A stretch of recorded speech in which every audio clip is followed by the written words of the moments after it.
If you guys don't like blood and guts, I tried not to get a lot of it in this video.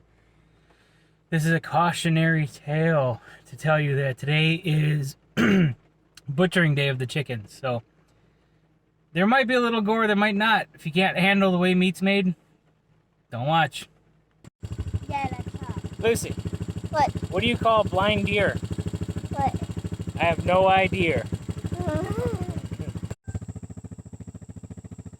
Oh no! Oh no! That's a big tree. Gotta get the chainsaw! Good morning, everybody. Hi. We have our chicken processing area set up, and that's what we're doing today. We got our coal cones. I made a board. We have our chickens over there. The chickens are over there. Got a butcher station, and then I gotta set up the plucker. Oh, and then our scalding pot and our plucker. So I gotta set that up, get the electricity ran, the water going. When we gotta wait for Mr. John, we should be good to go. This will be an interesting day.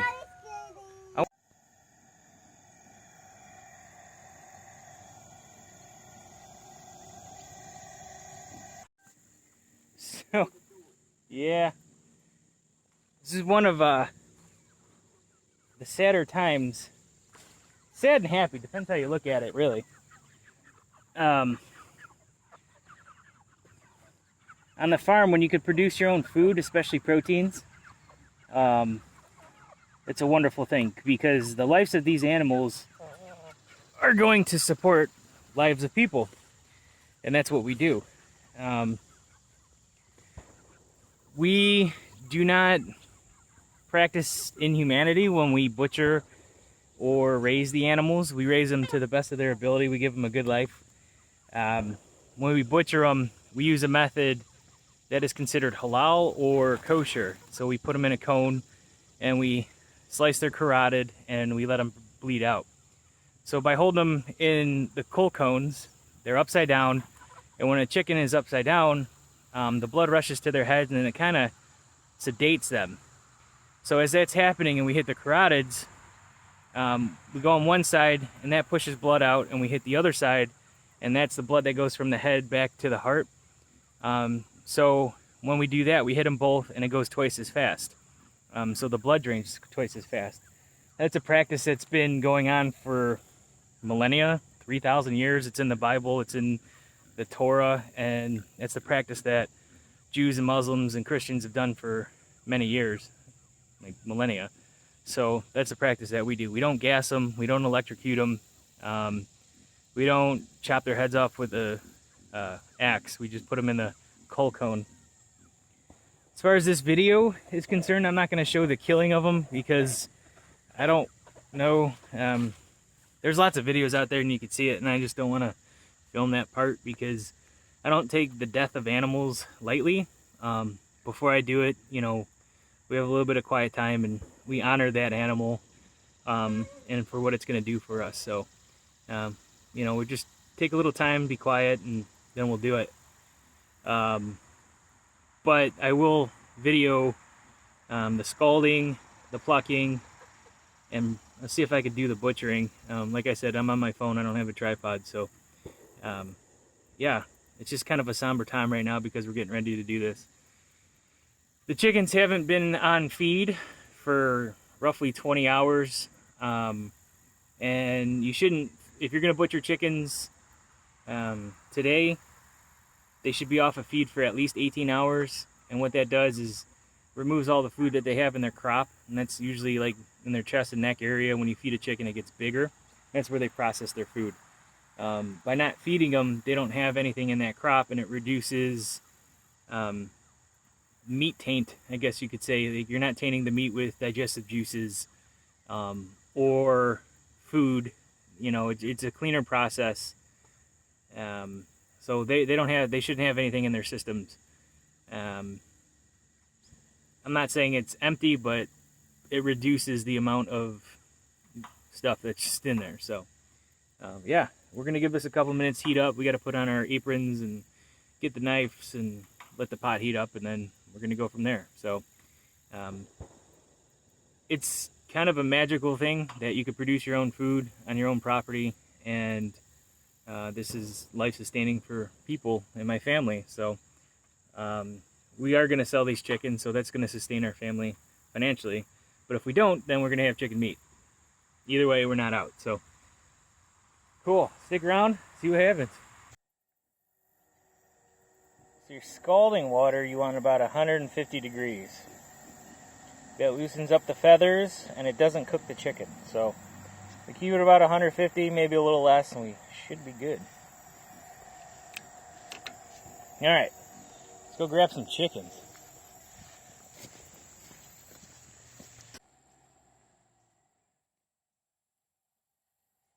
Yeah, all the way in.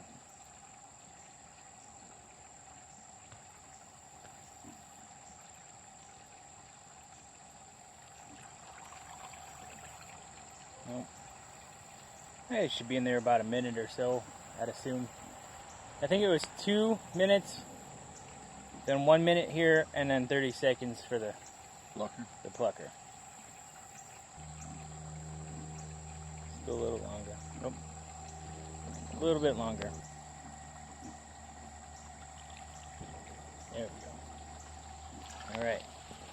Come over to the plucker. We're going to turn this on first, make sure it's on.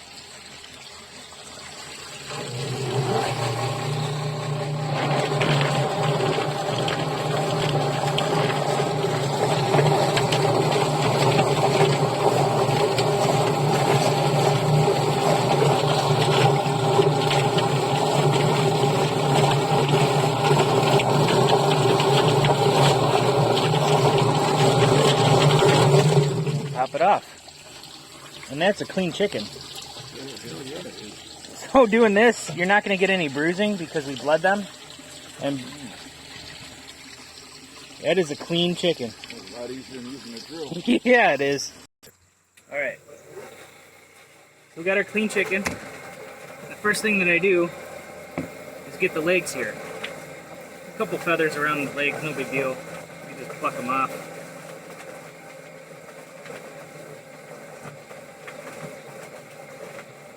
What you want to do is bend the legs a little bit. You find that valley right there. Oh. So you don't want to hit bone with your knife, because if you hit bone, you're going to dull it. And if you find that valley, you get the foot right off.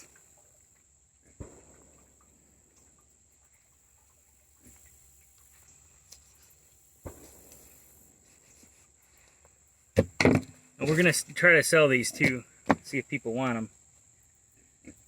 We'll just throw them in the freezer. Alright, so this is my knife for the feet. So I'm going to do here,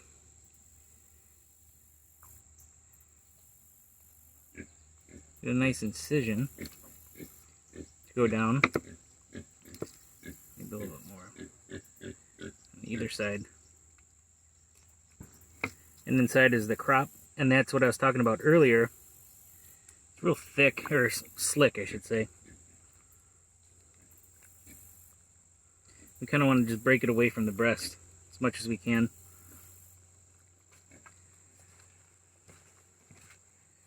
Take the rest of the heads.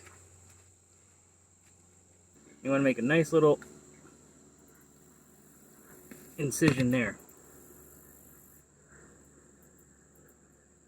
A little bit deeper.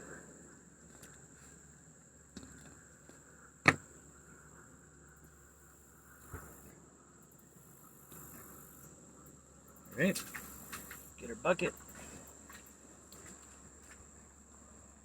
Reach inside.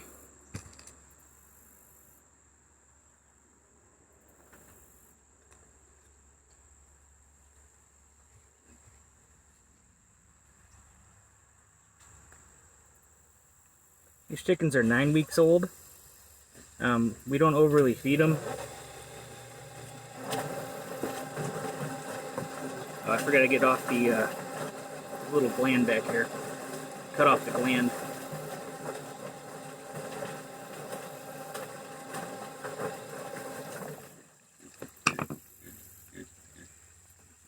each inside.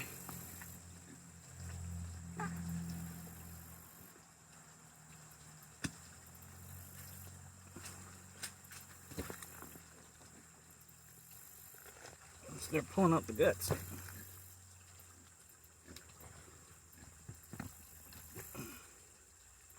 The lung.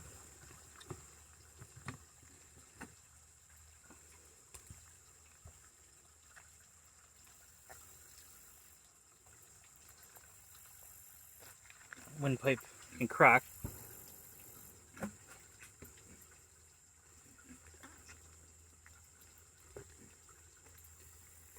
Maybe we'll go.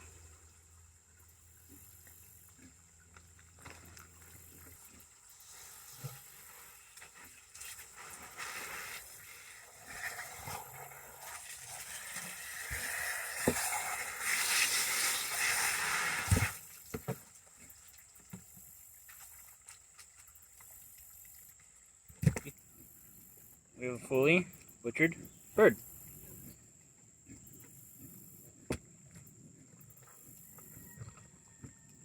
Except for that lung.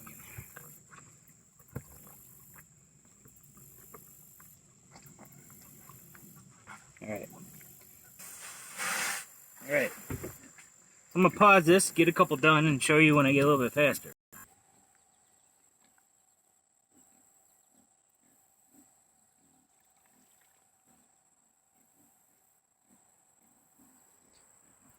We noticed that the water got a little too warm. You want it about 148 to 152. We weren't watching it was about 180, 190. And when you start to butcher a chicken, the skin falls off. So, yeah, those will be our chickens. So just keep that in mind if you're butchering your own.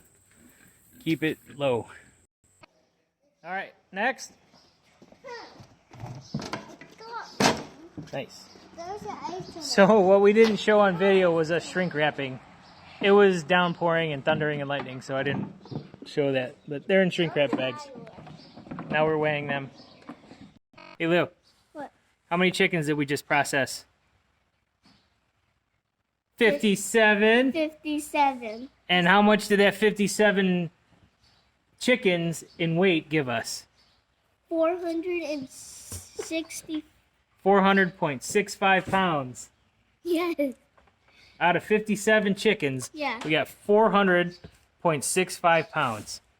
Zeke. Now, hopefully we could sell them all. Yeah. We kept a couple for ourselves, and we're going to give some away for, like, samples when people are here. But we just made 400.65 pounds of chicken. Yeah. Every day, moving them, feeding them. That's a lot of chicken. Let's show them how much right here. Look at that. Isn't that cool? Yes, that's a bunch of chickens. So we could, I mean, if we do this every month, you know, we can make 400 pounds of chicken a month. That's at 57 chickens. Now, I want to do 100 chickens. That's going to be almost 800 pounds of chicken every month. 800 pounds of chicken. That's the goal. Next summer, I think we're going to do 100 chickens a month. What? You believe that? No. No. So anyway, I'm tired. Thanks for watching. Have a good one. Eat fresh food. And buy some chickens. From our farm. So today's the next day, We're going to sell chicken. and we're going to sell chickens. We already sold one. One already. We weren't even set up, so we wanted one, so we sold one already. So that's a good start. Uh-huh. So only like 396 more pounds to sell. And then, yeah, we're also doing farm tours today. So hopefully it kind of works out doing the farm tours and people might want fresh chicken. So I'm going to kind of keep this. We'll try to film as we go. But this is kind of our setup. I'm going to hand the chicken to Zeke and then Zeke's going to give it to you. That's right. So this is kind of what we're going to do. Hopefully it works out for us today.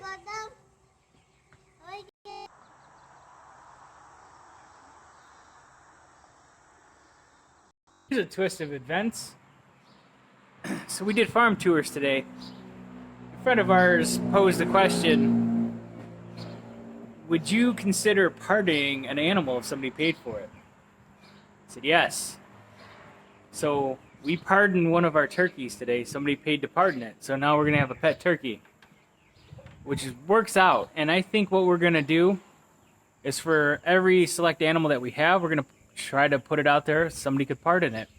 It's going to be a little bit more expensive than what we sell them for, but we'll pardon it and just keep it as a pet. Pardon pets. So I guess we're going to try to get 3 turkeys to be pardoned, and we'll just have them here and they'll gobble around. I think the next thing we're going to do is pardon the pork. That would be fun. And then maybe when we get a cow, we'll pardon a cow. But that probably won't be cheap. It's just an idea we're throwing around. Pardon the animal.